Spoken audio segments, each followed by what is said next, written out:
Okay, Sago. This is our update, Chief's update since as of September 23rd, 2016.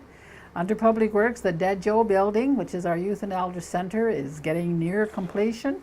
We're looking at the grand opening now for October 14th at 6 o'clock, and it's going to be in the evening so all the community can come out and take part. So just keep your eye out as well, though, for our social media accounts and the newsletter to get the keep track of the date.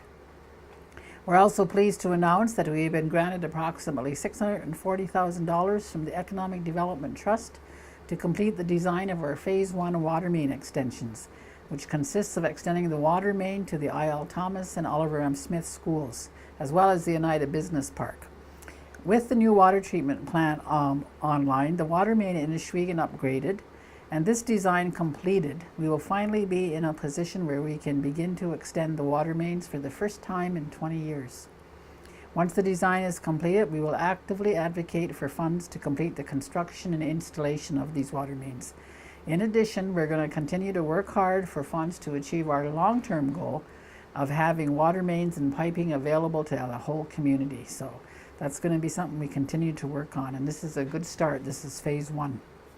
So given that and other projects that have been taking place over the tenure of this council, we're very proud to announce that we have officially surpassed $10 million of additional funding that we have secured to support different projects over the term. We are actually nearing the $12 million mark. So good work to Public Works Department and to Council for their advocacy work. Six Nations Social Services is planning new services with the Family Wellbeing Program.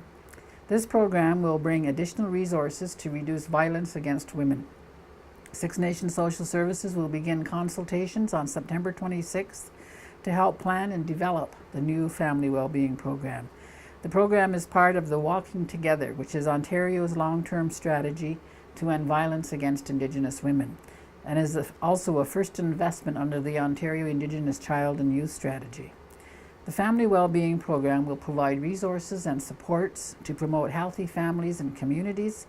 The program will include family wellbeing workers who will help children and families access those supports, provide increased community-based programs for children and youth and families exposed to violence, and provide increased access to safe places for children, youth, and families who have been exposed to violence.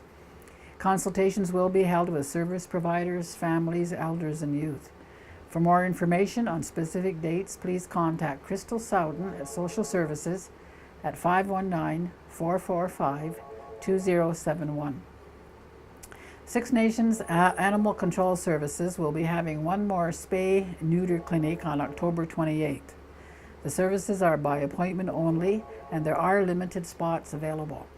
The clinics will be held at Six Nations Public Works at 1953 4th Line, and prepayment is required by cash only.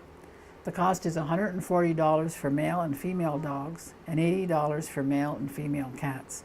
So if you want to get your pet spayed or neutered, please go into the animal control and pay to secure your spot.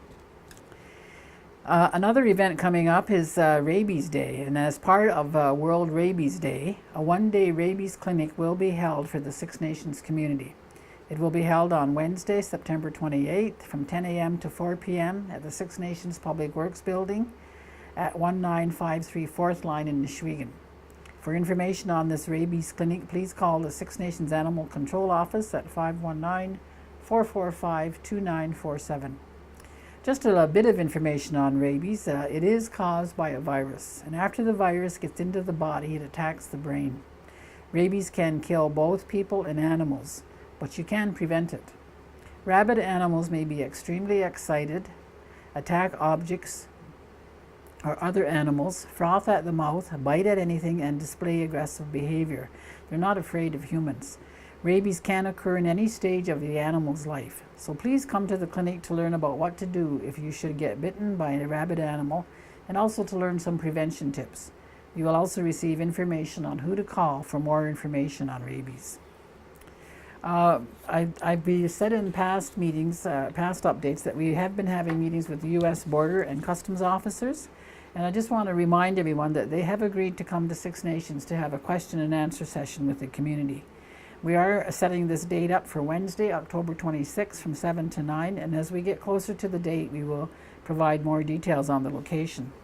This will provide community members with an opportunity to quiz the border guards with respect to entry into the United States, and they will also have information available to hand out for your future reference.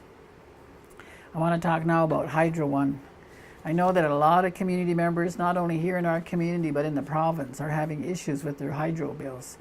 Our community liaison officer, Arlene Miracle, is diligently working with community members and Hydro One officials to set up one-on-one sessions so that people can discuss their bills. I want to encourage everyone to please pay attention to your hydro bills. If they are a huge amount, you should take action now to get your questions answered or to work on payment plans so that you can avoid disconnection. We know how frustrating this is for everyone, and our staff included. So, as I had said in previous updates, the Ontario Energy Board was directed by the Minister of Energy to come up with options for an on-reserve First Nations rate for hydro, and to have these options ready for him by January 2017. They are starting to hold engagement sessions throughout the province to hear what kind of options people would like to see. There will be an engagement session held in London, Ontario on Wednesday, September 28th, and we will be attending that. And what we are hearing so far is the one option would be to just get rid of the delivery charge. So the Ontario Energy Board will provide their recommendations to the Minister of Energy in December. And whatever option is recommended will likely not take effect until about 6 months after it is presented to the Minister. So we'll keep the community informed on what option is finally presented.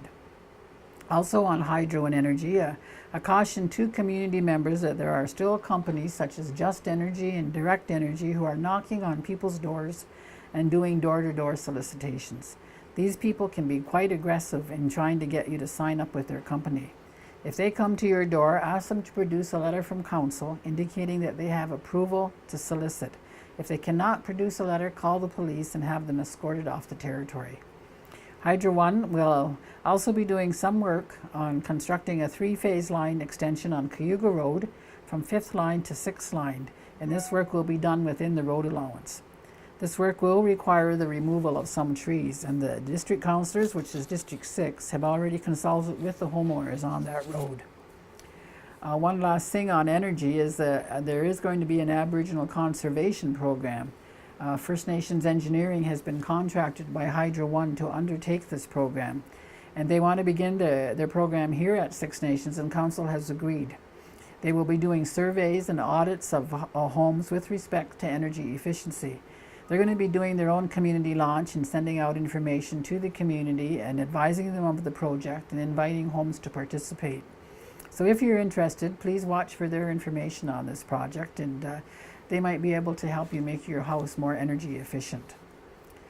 Six Nations Natural Gas has informed us that the provincial government has announced a cap and trade program, which will include a hidden tax, which is going to start appearing on the natural gas bills.